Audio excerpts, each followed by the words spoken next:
विश्व भूगोल BPSC question bank घटना चक्र के पार्ट 2 हम लोग 35 क्वेश्चन कर चुके थे, वहाँ से आगे देखेंगे। ये एमसीक्यू जितने भी क्वेश्चन पूछे गए हैं एग्जाम के लिए वो सारे क्वेश्चन है। क्वेश्चन नंबर 36, विश्व की सबसे ऊंची चोटियां किस प्रकार के पर्वतों में पाई जाती है? तो नवीन मोरदार पर्वत, new fold mountain, new fold mountain. विश्व की जितनी भी सबसे ऊंची चोटियां है ये आपका न्यू फोल्ड माउंटेन में पाई जाती है। इसका डिस्कशन देख लीजिए। विश्व की सर्वोच्च चोटी माउंट एवरेस्ट, सागर माथा इसको बोलते हैं, या फिर चुमुंग 8,848.86 मीटर सहित प्रथम 10 सर्वोच्च चोटियों हिमालय पर्वत श्रेणी में स्थित है। हिमालय पर्वत एक नवीन मोड़दार वलित पर्वत है, ठीक है ना। हिमालय पर्वत एग्जाम में क्वेश्चन पूछता है यहाँ से कि हिमालय माउंटेन जो है किस प्रकार माउंटेन है, तो नवीन मोड़दार या फिर वलित पर्वत है, ठीक है ना। न्यू फोल्ड माउंटेन है या फिर वलित पर्वत है। अतः स्पष्ट है कि अधिकांश विश्व की सर्वोच्च चोटियां इन्हीं वलित पर्वतों पर स्थित है। नेक्स्ट क्वेश्चन 36, विश्व की सर्वाधिक लंबी पर्वत श्रृंखला है कौन सी? एंडीज है, साउथ अमेरिका में पाया जाता है। एंडीज एंडीज साउथ अमेरिका की प्रमुख व विश्व का सबसे लंबी पर्वत श्रेणी वर्ल्ड लॉन्गेस्ट माउंटेन रेंज है। इसकी लंबाई लगभग 7200 किलोमीटर है। रॉकीज पर्वत की उत्तरी अमेरिका की प्रमुख वलित पर्वत श्रेणी है। इसकी लंबाई लगभग 4800 किलोमीटर है। हिमालय पर्वत, हिमालयन माउंटेन दक्षिण एशिया में भारत के उत्तरी सिरे पर स्थित है। इसकी लंबाई लगभग 2500 किलोमीटर है। तो किसी भी एग्जाम के लिए कमीशन क्वेश्चन देखना बहुत इंपॉर्टेंट होता है। 38 नंबर बहुत सुपरहिट क्वेश्चन है। कोको प्लेट किसके मध्य पाई जाती है? कोकोस प्लेट किसके मध्य पाई जाती है? तो मध्य अमेरिका तथा प्रशांत प्लेट। ये जो आपका यहाँ पे प्रशांत प्लेट है और मध्य अमेरिका है, इसके बीच में यहाँ पाई जाती है। तो बहुत सारी प्लेट है। जब महाद्वीपीय विघटन हुआ था उसके बाद से बहुत सारे प्लेट अलग अलग हुए, तो उसके बीच के ये क्वेश्चन है। अच्छा क्वेश्चन है। तो कोकस प्लेट जो है मध्य अमेरिका, ठीक है, यूएसए प्लस प्रशांत प्लेट, यहाँ पे चूंकि प्रशांत महासागर है वहाँ पाई जाती है। वही चीज़ यहाँ पे लिखा हुआ है, अमेरिका के पश्चिमी तट तथा प्रशांत प्लेट के बीच पाई जाती है यहाँ पे, और यहाँ पे प्रशांत महासागर है, इस रेंज में पाया जाता है। 39 नंबर क्वेश्चन, अच्छा क्वेश्चन है। संयुक्त राज्य अमेरिका का रस्ट बाउल निम्नलिखित में से किस प्रदेश से संबंधित है? तो यहाँ हो जाएगा इनमें से कोई नहीं, एक से अधिक। ऐसा देख लीजिए सॉल्यूशन। रस्ट बाउल या रस्ट बेल्ट संयुक्त राज्य अमेरिका का उत्तर पूर्वी क्षेत्र है। यह लौह उत्पादन करने वाला आर्थिक क्षेत्र है। इसमें इलिनियाज, इंडियाना, मिशिगन, ओहियो तथा पेंसिल्वेनिया का क्षेत्र शामिल किया जाता है। इसमें ग्रेट लेक्स प्रदेश, पिट्सबर्ग प्रदेश शामिल है, अतः एक से अधिक विकल्प सही है। रस्ट बाउल या रस्ट अमेरिका का उत्तर पूर्वी, अगर आप अमेरिका का मैप देखेंगे और इस शेप में है, तो ये जो नॉर्थ ईस्ट का जो रेंज है यहाँ पे लौह उत्पादन करने वाला आर्थिक क्षेत्र है। इसमें ये सब सारे रेंज पाए जाते हैं। मिशिगन, ओहियो, पेंसिल्वेनिया का क्षेत्र है, ठीक है। तो इसीलिए यहाँ से एक से अधिक हो जाएगा, जो ग्रेट लेक्स भी है और पिट्सबर्ग भी है, ठीक है। 40 नंबर, किलिमंजारो है एक तरह का क्या है? किलिमंजारो क्या है? वोल्केनो है, ठीक है। किलिमंजारो, माउंट किलिमंजारो तंजानिया के उत्तर पूर्वी भाग में स्थित है। इसका पूर्व नाम कैसर विल्हेम स्पिट्स था। यह एक आग्नेयगिरी ज्वालामुखीय वोल्केनो पर्वत है, ठीक है। यहाँ पे वोल्केनो है, पर्वत का ऑप्शन नहीं दिया है। 41 नंबर, गोबी मरुस्थल है चीन में, चीन मंगोलिया के तट पर स्थित है, दोनों बॉर्डर के बीच में। यहाँ पे लिखा हुआ है दक्षिणी मंगोलिया में स्थित विशाल मरुस्थल गोबी मरुस्थल उत्तरी चीन। ये आपका चीन का मैप हुआ, ये आपका मंगोलिया है, तो ये दोनों के बीच में है, तो उत्तरी चीन और साउथ मंगोलिया। जोहान्सबर्ग विख्यात है किस लिए? जोहान्सबर्ग विख्यात है किस लिए? तो स्वर्ण खनन के लिए, स्वर्ण खनन के लिए, ठीक है, स्वर्ण खनन के लिए। जोहान्सबर्ग दक्षिण अफ्रीका के गैटेंग प्रांत और प्रोविंशियल राजधानी है। यह सोना और हीरा खनन के लिए विश्व प्रसिद्ध है। आप जानते हैं कि अफ्रीका में जो साउथ अफ्रीका है इसकी 3 राजधानी है, जोहान्सबर्ग है, प्रिटोरिया है और ब्लूएम फाउंटेन है। तो ब्लूएम फाउंटेन जो है वहाँ पर जुडिशरी राजधानी, न्यायिक राजधानी है, और प्रिटोरिया प्रिटोरिया जो है, प्रिटोरिया जो एडमिनिस्ट्रेटिव राजधानी है, ठीक है, और जोहान्सबर्ग जो है वो आपका लेजिस्लेटिव कैपिटल है, लेजिस्लेटिव कैपिटल है, ठीक है। तो इसी के अंदर भी एक देश है, साउथ अफ्रीका के अंदर एक देश है, यानी कि देश के अंदर देश है, ठीक है। नेक्स्ट क्वेश्चन 43 नंबर, निम्न में से कौन सा एक स्थलरूप देश है? लैंडलॉक कंट्री कौन सा है? तो हंगरी है। इसके चारों ओर जो है जितने भी होंगे शहर होंगे, यहाँ पे पानी का कोई ये नहीं होगा, टच नहीं होगा, और कहीं पे झील टच हो रही है तो उसको नहीं माना जाता है। हंगरी जो है लैंडलॉक देश है, जो Ukraine, Romania, Serbia, Croatia, Slovenia, Austria और स्लोवाकिया से घिरा हुआ है। बेल्जियम की सीमा उत्तर सागर से तथा रोमानिया और यूक्रेन की सीमा काला सागर से मिलती है। 44, इजराइल की वेनिस सीमा, वेनिस मतलब कॉमन, कॉमन उसके कौन से हैं कॉमन बाउंड्री? तो इजराइल का जो आप मैप देखेंगे यहाँ पे, इजराइल, लेबनान, फिलिस्तीन का जो रेंज है वहाँ पे कॉमन बाउंड्री है, लेबनान का है, सीरिया का है, जॉर्डन का है, मिस्र का है। यहाँ से टच है मिस्र, यहाँ पे इजराइल है, यहाँ से टच है आपका लेबनान, लेबनान की राजधानी बेरूत है। सीरिया, यहाँ पे बहुत 1-2 साल पहले बम ब्लास्ट भी हुआ था। सीरिया, जॉर्डन समुद्री लुटेरे के नाम जाना जाता है, जॉर्डन, मिस्र, नील नदी का तोहफा है मिस्र। इजराइल पश्चिम एशिया का भूमध्य सागर तटीय क्षेत्र है, जो का मेडिटेरियन सी है वहाँ से टच है। इसकी पश्चिमी सीमा भूमध्य सागर से और उत्तरी सीमा लेबनान से और उत्तर पूर्वी सीमा सीरिया से और पूर्वी सीमा जॉर्डन से। एक बार यहाँ पे मैप देखना बहुत जरूरी है। तो पश्चिमी सीमा में इजिप्ट से लगी है, आप अपने मैप में एक बार इसको देख सकते हैं ताकि क्लियर हो जाए। रूफ ऑफ द वर्ल्ड किसे कहते हैं? संसार की छत, इसे पामीर का पठार रूफ ऑफ द वर्ल्ड कहा जाता है, विश्व की छत कहते हैं इसको, पामीर पठार को। 46 नंबर क्वेश्चन, पूर्वी समुद्र की स्वामिनी का नाम है क्या है? तो श्रीलंका है। ठीक है, श्रीलंका की जो आकृति है कैसा है? मोतियों की तरह है। पूर्वी समुद्र की स्वामिनी का नाम क्या है? आंसू के आकार का भी है, आंसू के आकार की है श्रीलंका की आकृति। 46, पूर्वी समुद्र की स्वामिनी का नाम श्रीलंका है। श्रीलंका विषुवत रेखा से 880 किलोमीटर उत्तर भारतीय महाद्वीप और दक्षिणी पूर्वी भाग में स्थित हिंद महासागर का द्वीपीय देश है। इसमें हिंद महासागर का मोती, the pearl of the Indian ocean भी कहते हैं, हिंद महासागर का मोती कहते हैं। और एशिया का प्रवेश द्वार, द गेटवे ऑफ एशिया भी कहा जाता है। क्वेश्चन इस तरह से भी घुमा के आता है, द गेटवे ऑफ एशिया किसे कहा जाता है? एशिया का प्रवेश द्वार, ऑप्शन में मालदीव भी रहते हैं, ठीक है। और इसे हिंद महासागर का the pearl of Indian ocean कहते हैं, और इसकी आकृति जो है टपकते हुए आंसू की तरह है। 47 नंबर, पृथ्वी की सतह का वह भाग जो पानी से ढका है, 2/3 जो है, 2/3 जो है पानी से ढका हुआ है, 1/3 पे स्थल है। यहाँ पे लिखा हुआ भी है 29 और 71 का परसेंटेज है। नेक्स्ट क्वेश्चन 48 नंबर, समुद्र तल से पृथ्वी के केंद्र के सबसे निकट स्थान है, कौन से हैं? तो उत्तरी ध्रुव हो जाएगा, नॉर्थ पोल हो जाएगा, नॉर्थ पोल है। पृथ्वी के केंद्र के सबसे निकट बिंदु उत्तरी ध्रुव के पास आर्कटिक महासागर की तली 4 किलोमीटर की गहराई पर जो पृथ्वी के केंद्र से 6553 किलोमीटर दूरी पे स्थित है। 49 नंबर क्वेश्चन, 64,000 किलोमीटर लंबाई एवं 2,000 किलोमीटर से 2400 किलोमीटर चौड़ाई, ठीक है, यानी कि लेंथ 64,000 और 2400 के अप्रोक्स चौड़ाई वाला एक कटक उत्तरी एवं दक्षिणी अटलांटिक महासागरीय द्रोणियों के मध्य से गुजरता हुआ हिंद महासागरीय द्रोणी और फिर ऑस्ट्रेलिया तथा अंटार्कटिका के बीच से दक्षिणी प्रशांत महासागरीय द्रोणी में प्रवेश करता है, यह कटक है। तो ये कटक हो जाएगा आपका, यह कटक जो है मध्य महासागरीय कटक है। इसका सोल्यूशन देखिए क्या है, मध्य महासागरीय कटक से संबंधित है। मध्य महासागरीय कटक यानी मिड ओशियन रीज ग्लोब के चारों ओर 40,000 मील या 64,000 किलोमीटर लंबाई से आर्कटिक, अटलांटिक, हिंद महासागर और प्रशांत महासागर में फैला है। यह पृथ्वी की सतह को अकेला सबसे विशालतम भूगर्भिक लक्षण है। 50 नंबर, गल्फ स्ट्रीम है क्या है? तो एक महासागरीय धारा है। गल्फ स्ट्रीम क्या है? तो एक महासागरीय धारा है। फ्लोरिडा की धारा जब एंटिलिस धारा का जल समाविष्ट कर हटारस अंतरिक्ष से आगे बढ़ती है तो वह गल्फ स्ट्रीम के नाम से जानी जाती है। यह गर्म जलधारा है जो संयुक्त राज्य अमेरिका के पूर्वी तट के सहारे प्रवाहित होती है। ग्रैंड कैनियन है, ग्रैंड कैनियन क्या है? तो एक गॉर्ज है, ठीक है ना। 52 नंबर, विश्व का बृहत्तम डेल्टा निर्मित होता है गंगा ब्रह्मपुत्र डेल्टा। ये इंपॉर्टेंट एंड इजी क्वेश्चन है, ठीक है, यहाँ पे आदमी सिली मिस्टेक कर सकता है। गंगा डेल्टा विश्व का बृहत्तम डेल्टा है। यह बांग्लादेश में भारत के पश्चिमी बंगाल राज्य में बंगाल की खाड़ी हिंद महासागर में स्थित है। इसे गंगा ब्रह्मपुत्र डेल्टा के नाम से जाना जाता है। 53 नंबर, फिजी द्वीप स्थित है, कहाँ पे स्थित है? प्रशांत महासागर में स्थित है। रिपब्लिक ऑफ फिजी दक्षिण प्रशांत महासागर की एक द्वीपीय राष्ट्र है। यह वानुवातु के पूर्व, टोंगा के पश्चिम तथा तुवालू के दक्षिण में स्थित है। इसका कैपिटल भी आप कमेंट कर सकते हैं, क्या है तुवालू की राजधानी। 54 नंबर, सुएज नहर जोड़ती है किसको? भूमध्य सागर को लाल सागर से। ये कॉमन क्वेश्चन है लेकिन इससे बहुत सारे प्रश्न एग्जाम में आते हैं, ठीक है। देखिए क्या क्या आएगा। सुएज नहर मिस्र की सिनाई प्रायद्वीप, सिनाई पेनिसुलिया से बनाई गई विश्व की सबसे बड़ी कृत्रिम नहर है, ठीक है। आप पेनिसुला जानते हैं कि जो तीन ओर से पानी से घिरा रहे, उसे हम प्रायद्वीप बोलते हैं, ठीक है। विश्व की सबसे बड़ी कृत्रिम नहर है।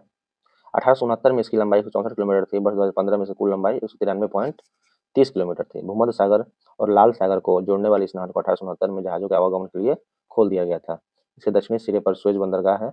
ये जो आपका नहर है इसके दक्षिणी सिरे पर सुएज बंदरगाह है, सॉरी दक्षिणी सिरे पर सुएज बंदरगाह है यहाँ पे, और उत्तरी सिरे पर पोर्ट सईद है, उत्तरी सिरे पर पोर्ट सईद है और यहाँ पे सुएज बंदरगाह है। इस नहर के बन जाने से यूरोप और एशिया के बीच की दूरी काफी कम हो गई, क्योंकि इसमें बनने के पूर्व, इसके बनने के पूर्व यूरोप और एशिया में यूरोप जाने वाले जहाज़ों को अफ्रीका महाद्वीप का चक्कर लगाकर जाना होता था। सुएज़ नहर विश्व की सबसे बड़ी उतवाहक नहर है। यहाँ से अफ्रीका से टर्न होकर पूरा जाना पड़ता था और इसके बन जाने से आदमी सीधे यूरोप से रूट कनेक्ट हुआ है।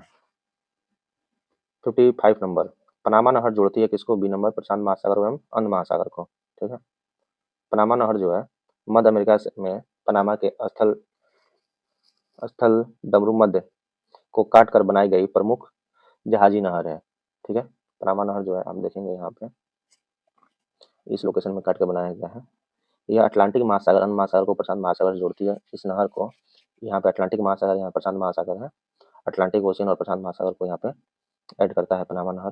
ठीक है, इस नहर को बनाए जाने से पूर्व संयुक्त राज्य अमेरिका के पश्चिमी तट पर स्थित सैन फ्रांसिस्को व पूर्वी तट पर स्थित न्यूयॉर्क जाने के लिए दक्षिण अमेरिका महाद्वीप का चक्कर लगा कुल 22,500 किलोमीटर दूरी तय करनी पड़ती थी, किंतु नहर के बन जाने से दोनों के मध्य लगभग आधी से भी कम दूरी अर्थात 9500 किलोमीटर ही रह गई है। वर्तमान में इस नहर पर पनामा देश का अधिकार है। पनामा की राजधानी पनामा सिटी है। 56 नंबर, मलक्का जल संयोजक से आने जाने की सुविधाएं हैं। तो आपका हिंद महासागर से चीन सागर तक। ठीक है ना, Malacca state of Malacca Indonesia के सुमात्रा द्वीप को मलेशिया से अलग करती है। यहाँ जो सुमात्रा द्वीप है और मलेशिया से इसको अलग करती है। यह हिंद महासागर एवं प्रशांत महासागर को जोड़ती है। आपका हिंद महासागर इधर प्रशांत महासागर दोनों को ऐड करती है, दोनों को अलग करती है। हिंद महासागर से चीन सागर तक जाने की सुविधाएं हैं। 57 नंबर, सुंडा ट्रेंच किस द्वीप के समानांतर स्थित है? तो यहाँ पे हो जाएगा ऑप्शन बी।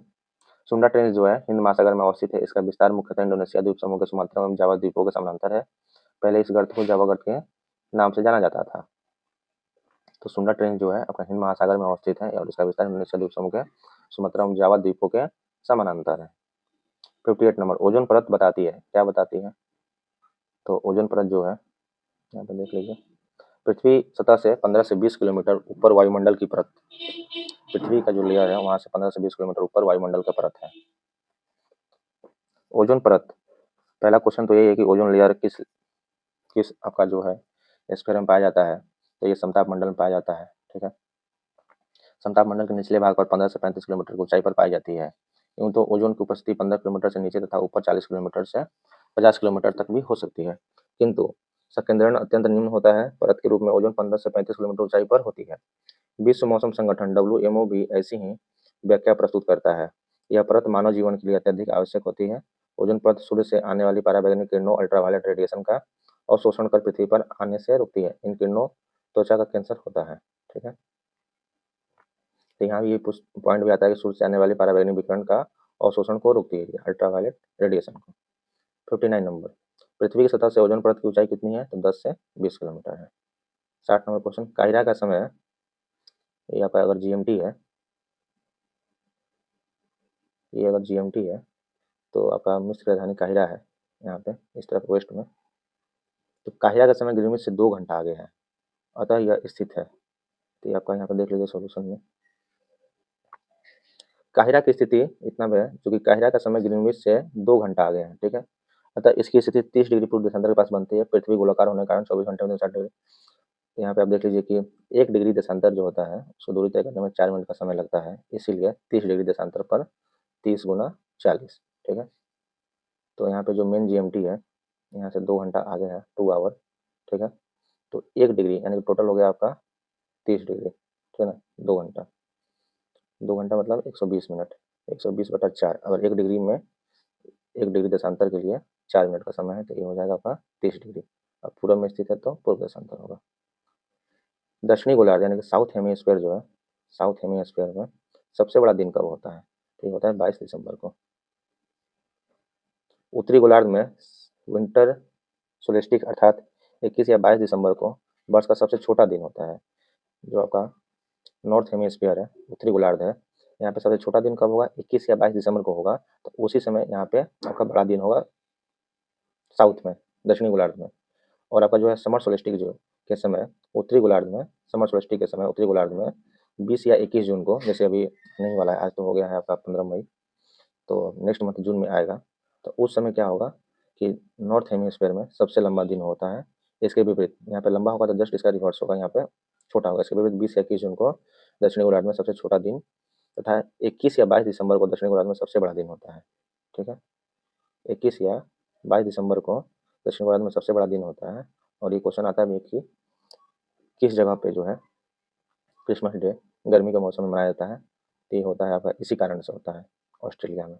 21 या 22 दिसंबर को दक्षिण गोलार्ध में सबसे बड़ा दिन होता है और वहाँ पर मौसम गर्म होता है उस समय। तो आइए नेक्स्ट क्वेश्चन देखते हैं। 62 नंबर, महाद्वीप अलग कैसे हुए? अच्छा क्वेश्चन है। तो ये आपका है विवर्तनिका क्रिया से हुए हैं, प्लेट प्लेट टेक्टोनिक थ्योरी से। 63 नंबर, वलन क्रिया किसका परिणाम है? तो ये पर्वत निर्माणकारी बल है। पृथ्वी के अंतर्जात बलों के अंतर्गत पर्वत निर्माणकारी बल क्षैतिज संचालन भी आता है। इसके तहत दो प्रकार के बल कार्य करते हैं, संपीड़न बल और तनाव बल। ठीक है, संपीड़न बल में चट्टानों की परतें मुड़ जाती है, यहाँ पे टर्न हो जाता है, बेंड हो जाता है। ऊपर उठे भाग को अपनित और धंसे हुए भाग को अवनित करते हैं, इसी मोड़ को वलन कहते हैं। ठीक है। 64 नंबर, यूरोप की एक पर्वत श्रृंखला है, कौन सा है? आल्प्स हो जाएगा। आल्प्स पर्वत श्रेणी मध्यवर्ती यूरोप में स्थित है। इसका विस्तार मुख्यतः फ्रांस, ऑस्ट्रिया, जर्मनी और स्विट्जरलैंड है। इसका सर्वोच्च बिंदु माउंट ब्लैक है। कौन सा है? माउंट ब्लैक है। इसकी ऊंचाई लगभग 4810 मीटर है। आल्प्स पर्वत कैसा है? द न्यू फोल्ड माउंटेन का उदाहरण है। ठीक है ना, नवीन मोड़दार पर्वत है, new fold mountain. Next question, तकला मकान मरुस्थल अवस्थित है कहाँ पे? तो चाइना में। तो इजी क्वेश्चन है, तकला मकान। ठीक। 66 नंबर, ग्रेट विक्टोरिया मरुस्थल कहाँ स्थित है? तो ऑस्ट्रेलिया में हो जाएगा। 66 नंबर। आगे देखिए 67 नंबर, निम्नलिखित में से किस देश के में मृत सागर के साथ भूमि सीमा नहीं है? यानी जो यहाँ पे डेड सी में कौन सा टच नहीं करता है? तो लेबनान हो जाएगा। दिए गए विकल्पों में लेबनान जो है आपका डेड सी मृत सागर के साथ भूमि सीमा नहीं करता है। मृत सागर का विस्तार जो है जॉर्डन, ठीक है, इजराइल, वेस्ट बैंक क्षेत्र है। फिलिस्तीन सरकार की आधिकारिक मानचित्र के अनुसार वेस्ट बैंक क्षेत्र में फिलिस्तीन का अधिकांश क्षेत्र समाहित है। 68 नंबर, दक्षिणी अमेरिका में मध्य अक्षांशीय घास के मैदान का नाम क्या है? तो ये हो जाएगा पंपास। पंपास आपका अर्जेंटीना में पड़ता है। ठीक है। 69 नंबर, कौन सा शहर किसी देश की राजधानी नहीं है? सिडनी है। इंग्लिश में से कौन सा शहर किसी देश की राजधानी नहीं है? सिडनी हो जाएगा। बल्कि ये ऑस्ट्रेलिया का एक बंदरगाह नगर है, जबकि कैनबरा जो है ऑस्ट्रेलिया की राजधानी है और वेलिंगटन न्यूजीलैंड का तथा रियाद सऊदी अरब की राजधानी है। 90 ईस्ट रिज कहाँ स्थित है? ये तो हिंद महासागर में है। हिंद महासागर में स्थित है। 71 नंबर, सागरीय लवणता का मुख्य स्रोत क्या है? तो भूमि हो जाएगा, भूमि। 72 नंबर, अरब सागर के पानी का औसतन खारापन कितना होता है? तो 35 पीपीटी होता है, 35। 73 नंबर, निम्नलिखित सागरों में से किसमें औसत लवणता सर्वाधिक है? ये हो जाएगा मृत सागर। ठीक है, मृत सागर हो जाएगा। देखिए विकल्पों में मृत सागर में सर्वाधिक लवणता 238% पाई जाती है। तुर्की के वान झील में 330% लवणता तथा ग्रेट साल्ट लेक में 220%। तो यहाँ पर लग रहा है कि आपका वांग झील नहीं होने के कारण यहाँ पे आंसर मृत सागर है। 74 नंबर, दक्षिणी अमेरिका की सबसे बड़ी नदी कौन सी है? तो अमेजन हो जाएगी। ठीक है। अब आ जाइए 73, 74 हो गया, 75 पे।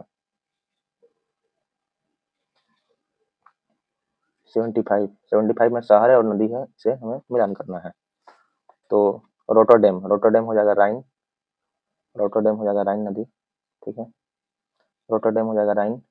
पेरिस, पेरिस हो जाएगा सीन नदी। बुडापेस्ट, बुडापेस्ट हो जाएगा डेन्यू। वॉशिंगटन हो जाएगा पोटोमैक। तो 3-1-4-2, 3-1-4-2। यहाँ पे एक बार देख लीजिए सॉल्यूशन में कि Rotterdam Rhine, Paris Seine, Budapest Danube, Budapest Danube, Washington Potomac. ठीक है। 76 नंबर, हिंद महासागर और लाल सागर का कौन सा जल संधि जोड़ती है? तो हो जाएगा बाब मंडे। इजी क्वेश्चन है। 77 नंबर, अत्यधिक गर्म ठंडा वर्षा और सूखा इसे बताना है। तो यहाँ पे देख लीजिए, अत्यधिक गर्म सारा मरुस्थल है, ठंडा अंटार्कटिका हो जाएगा, अत्यधिक वर्षा चेरापूंजी मिजोरम और अत्यधिक सूखा हो जाएगा चील। 78 नंबर, किस मिट्टी में केसिया कैपिलरी सबसे अधिक प्रभावशाली होती है? तो चिकनी मिट्टी में। अच्छा क्वेश्चन है, सॉइल से। यहाँ पे देखिए जो लिखा हुआ है, चिकनी मिट्टी, चिकनी मिट्टी क्ले सॉइल में सर्वाधिक प्रभावशाली होती है, जबकि बलुई मिट्टी में न्यूनतम होती है। ठीक है। 79 नंबर, विश्व का सबसे अधिक कोयला उत्पादन करने वाला देश कौन सा है? तो ये हो जाएगा चाइना, चाइना हो जाएगा। 80 नंबर, निम्नलिखित में से कुलगाड़ी में कौन सी क्रिया संपन्न होती है? ये होता है सोना खनन, सोना खनन संपन्न होता है कुलगाड़ी में। पश्चिमी ऑस्ट्रेलिया में स्थित कुलगाड़ी सोना खनन के लिए प्रसिद्ध है। वर्तमान में यह पर्यटकों के बीच माइनिंग घोस्ट टाउन के रूप में प्रसिद्ध है। यह क्षेत्र सोने के खोज के लिए 1892 में की गई है। क्वेश्चन इस तरह से भी आ सकता है कि माइनिंग घोस्ट टाउन के रूप में कौन सा जगह प्रसिद्ध है और कहाँ पर है? तो ये आपका हो जाएगा वेस्ट ऑस्ट्रेलिया में। कौन सी जगह? कुलगाड़ी। ठीक है।